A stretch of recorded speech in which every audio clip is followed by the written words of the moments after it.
বিশ্বকাপ ফুটবল মানেই বিশ্বজুড়ে কোটি মানুষের উন্মাদনা, আর এই উন্মাদনায় সামিল হতে ভক্তরা পাড়ি জমান আয়োজক দেশে।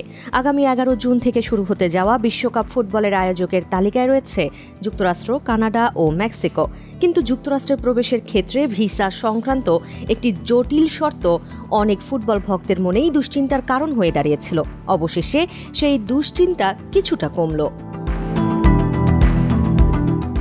নির্দিষ্ট কিছু দেশের ফুটবল ভক্তদের জন্য $15,000 ভিসা আমানত বা বন্ডের শর্ত শিথিল করেছে যুক্তরাষ্ট্র। কিন্তু এই সুবিধা পাওয়ার শর্ত কি, আর কারা পাচ্ছেন এই সুবিধা?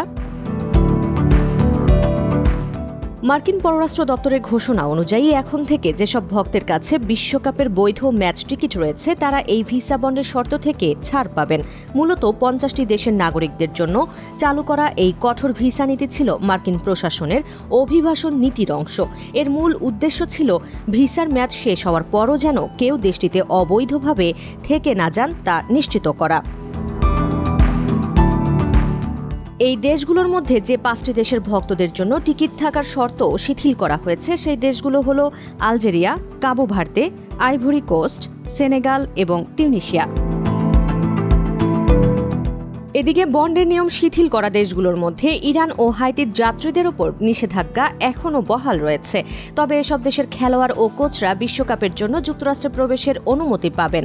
এছাড়া আইভরি কোস্ট এবং সেনেগালের ভ্রমণকারীদের ওপর কিছু বাড়তি ভ্রমণ বিধিনিষেধ এখনও কার্যকর আছে। এর আগে মার্কিন প্রশাসন জানিয়েছিল অনেক দেশের পর্যটকদের যুক্তরাষ্ট্রে প্রবেশের আগে গত 5 বছরে সোশ্যাল মিডিয়া ব্যবহারের ইতিহাস জমা দিতে হতে পারে। মানবাধিকার সংস্থাগুলো এই ধরনের নীতি নিয়ে উদ্বেগ প্রকাশ করে বলেছে, এর ফলে ভ্রমণকারীরা নজরদারি, জাতিগত প্রোফাইলিং কিংবা বিনা কারণে প্রবেশাধিকার প্রত্যাখ্যানের মতো পরিস্থিতির মুখোমুখি হতে পারেন। যদিও এই নীতির চূড়ান্ত কোনো ফয়সালা এখনও হয়নি। ফিফা বলছে ভিসা শর্তের এই পরিবর্তন একটি সফল এবং অবিস্মরণীয় টুর্নামেন্ট উপহার দেওয়ার জন্য সহায়ক হবে।